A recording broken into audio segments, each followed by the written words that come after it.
Hey, what's up guys? Welcome to Superpower User. My name is Stanley, and today we're going to be taking a look at the Thunderbolt 3 Pro Dock from OWC with the 16-inch MacBook Pro I've got here.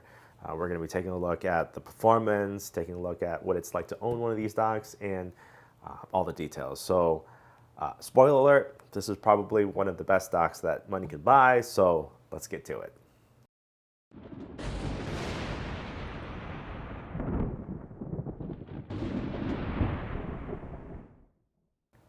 If you think this dock looks familiar, you might be right, because actually this dock came out late last year in 2018 under another name, the Akitio Thunder3 Pro Dock. OWC has since acquired Akitio as a whole company, and they have basically taken that dock and rebranded it as a OWC Thunderbolt 3 Pro Dock. So it doesn't make it any worse, but if you have that dock or you're familiar with that dock, then basically this is going to be very similar. So what makes this dock unique? Well, right on the box it says it's good for 10 gigabit Ethernet. It has connections for CFast and SD cards, along with dual 4K displays or a single 5K display. And of course, since it's Thunderbolt 3, it's backwards compatible with Thunderbolt 1 and 2 with the correct adapters. On the back here, it says that it has daisy chain support and up to 40 gigabits per second of Thunderbolt 3 performance. It's certified for both Windows and Mac, and it works with the OWC Dock Ejector app, which we'll talk about in a little bit. When you first open the box, what you get inside is a quick start guide with some instructions, and followed by foam padding. Once you lift away the foam padding, you can see the dock itself. Below the foam padding is a box, and in this box you have all of the cables and wires for this dock. You have an AC cable, a power brick with a 6-pin connector, and a Thunderbolt 3 cable. The Thunderbolt 3 cable is a 0.7 meter long Thunderbolt 3 cable. That's good for 40 gigabits per second.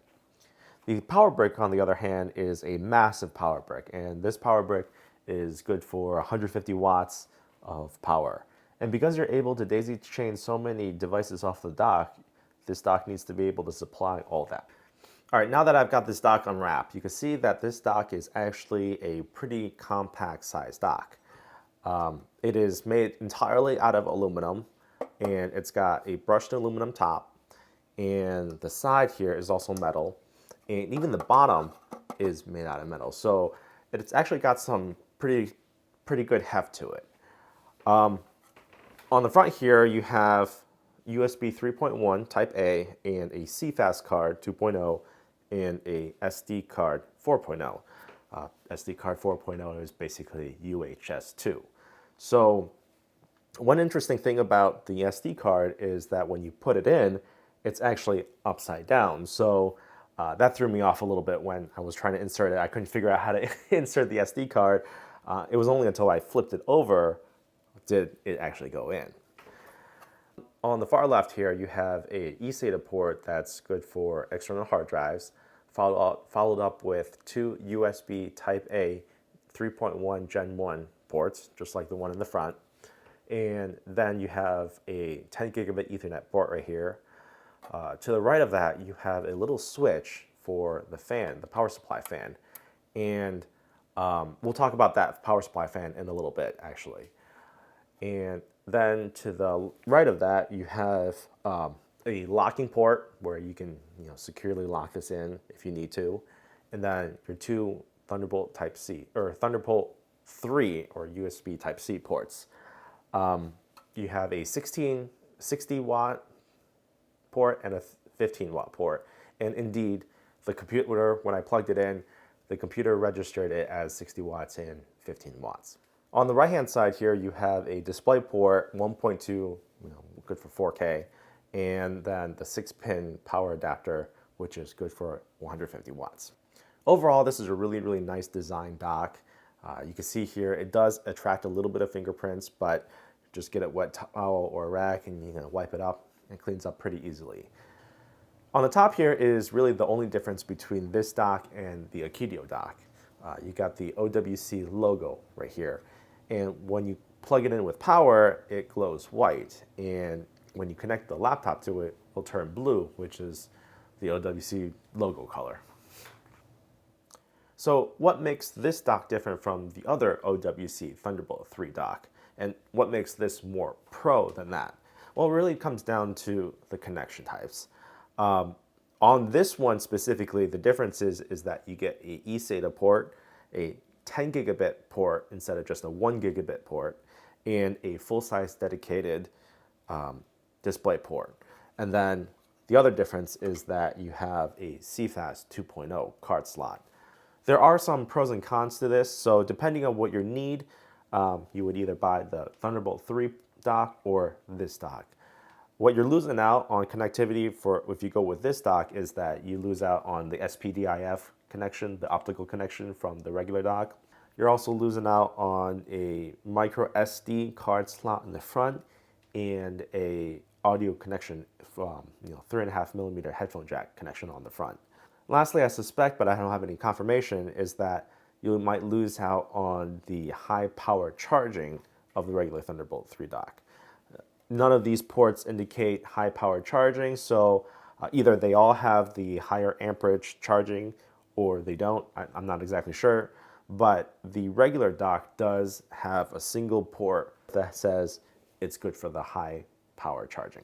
The last thing of note is that this dock only outputs 60 watts of power via the Thunderbolt 3 port, while the other Thunderbolt 3 dock is good for 85 watts, which is kind of a bummer because the 16-inch MacBook Pro, could pull up almost up to 96 or 100 watts of power, but it still charges, it still works, and it's not that big of a problem.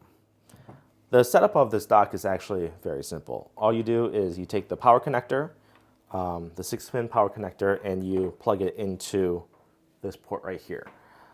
One interesting to note is that this 6-pin power connector is very similar to the PCIe 6-pin adapter. The only difference is one of these pins is actually rounded off instead of square, so you couldn't actually plug this into a graphics card if you tried. Once you plug this in, you'll see the light lights up white, and that means it's got power. From here, you can take your Thunderbolt 3 cable, the supplied Thunderbolt 3 cable, and what we'll do is plug it into the 60 watt Thunderbolt 3 port. And we can plug this into the laptop here. What you'll see instantly is that the light turns blue, which means that it's connected and ready to go. From here, we could take a Ethernet cable. What I've got here is a Cat 6A cable. Cat 5e also works if you're running Gigabit. I've got a 10 gigabit Ethernet network in my home, so this is going to be 10 gigabits. As soon as you plug this in, what you'll find is that, for example, in networking, the computer will recognize this dock instantly, and it'll have a Thunderbolt Ethernet connection established. And you can see here it's already grabbed a Ethernet or IP address. So you know that it's working automatically already. We can also test a USB thumb drive, and once you plug it in, basically it just pops right up on the desktop. It's almost as if you're plugging it directly into the computer. Everything is instantaneous. It's great. Now that the Thunderbolt 3 cable is plugged into the laptop, what you'll also notice is that the fan in this dock starts to spin up. This fan is not very loud, but it is noticeable. And to me, it's actually louder than, say, my fans in my desktop. So it's actually kind of distracting to me, to be honest. What I'll do is I'll bring the microphone in so that you can hear the noise of the fan and judge for yourself.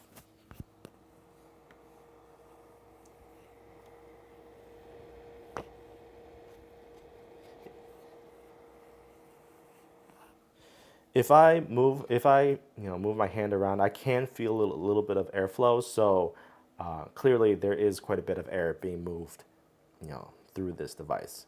Now that's where this physical switch comes into play. The fan switch, you're able to flip and turn off the fan completely by flipping the switch. Now, OWC says that this is only supposed to be temporary for recording or whatever, but I haven't found an issue with flipping the switch all the way off for long-term use. And I think that's probably how I'm going to be using this, full time, because again, I say like I could hear the noise of the fan even sitting about 3 or 4 feet away from me. So I haven't found this thing to overheat too badly because it's made out of metal, and to the touch, even after transferring a lot of files, it's still cooler than, say, the router or the NAS or the 10 gigabit switch. So I'm actually not too worried about the heat. Final famous last words, right? But I guess we'll have to see how well this thing does long term with the fan 100% off all the time. It is nice that there is a physical switch to be able to turn it on and off, though. So one of the first tests I did was just to see what kind of Ethernet speeds or internet speeds I was able to get out of this dock. With the Ethernet plugged in, and I did a speed test, I was able to get 922 megabits down and 800, 900 megabits up. And clearly, Gigabit Ethernet is not a bottleneck for this device.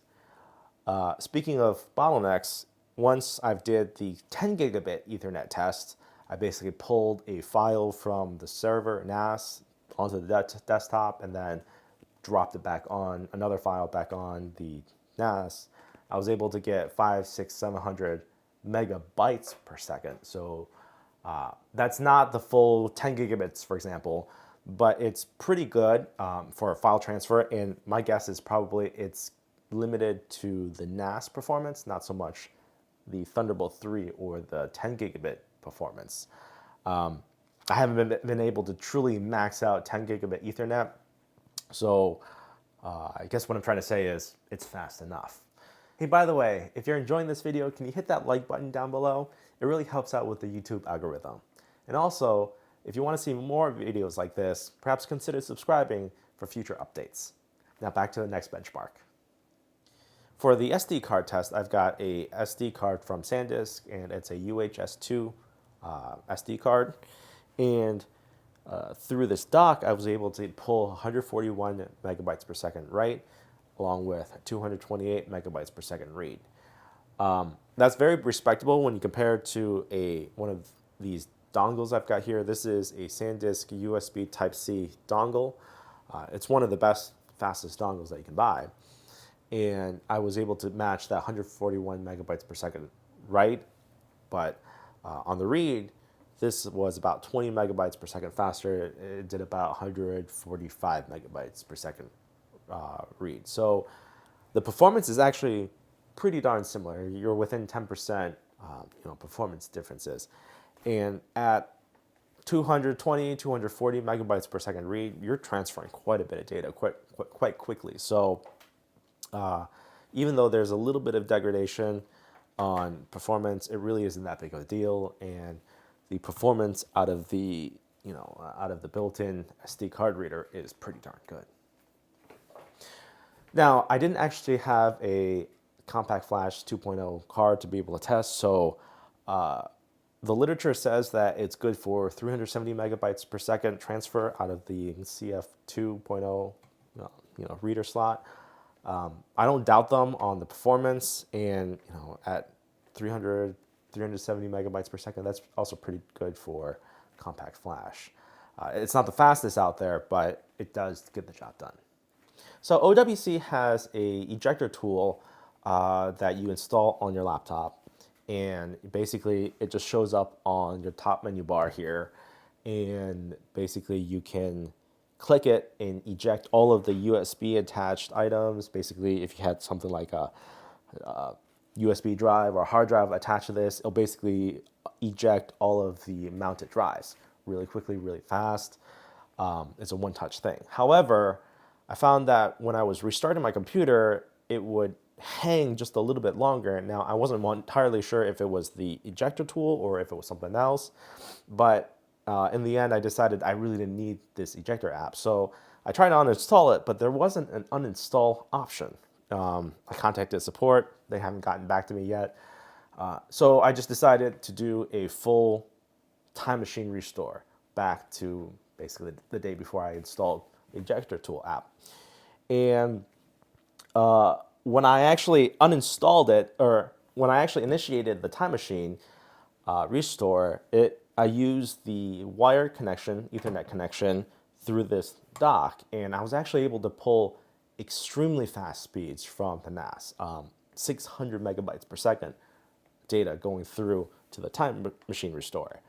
I wasn't expecting to test out this dock this way, but I basically did a full terabyte time machine restore in almost like 30, 40 minutes. Something that would have taken 6 or 8 hours or half a day previously, either over Wi-Fi or very slow Ethernet, I was able to do really, really, really quickly. So clearly the benefits of 10 gigabit Ethernet in this dock has already proven itself, because I can do time machine restores, on a whim now. It's really, really nice.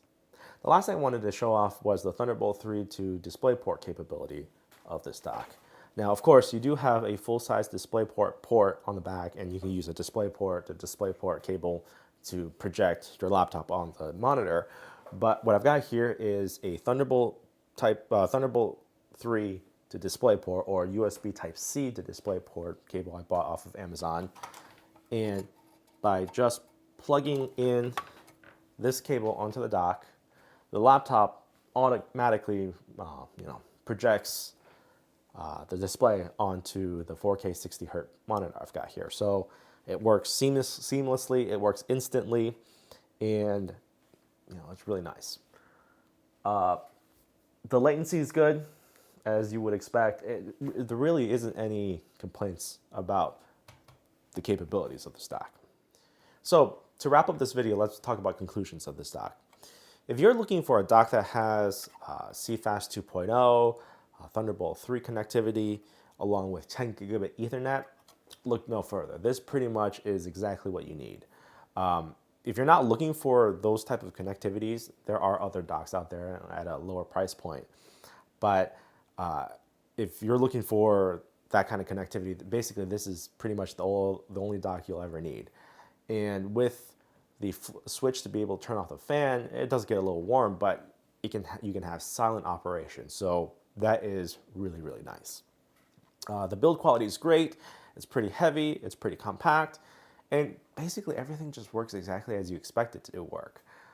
Really no complaints about this dock. So really, what more is there to say? I totally recommend it. We'll have to see how this dock holds up long term, but from what I can see this far, it's a really, really nice dock. Now, one last thing to consider. The OWC Thunderbolt 3 Pro Dock, this brand or this version is relatively new. It goes for over $300 online. Now, if you're okay with purchasing the older version, the Akitio Thunder3 Pro Dock, or whatever it's called, and not having an OWC brand, you can probably save a little bit of money, because I see that currently they're still in stock and they're still selling it. They're probably trying to get rid of stock, but they're selling it for about $250. So that's about $50, $70 cheaper. So if you can still get your hands on that, totally recommend taking a look at that. Otherwise, there's nothing wrong with this either, just a little bit more expensive. So if you've learned something new about this dock, or help you with your purchasing decisions, make sure to hit that like button and perhaps consider subscribing for future tech videos. We'll see you in the next one.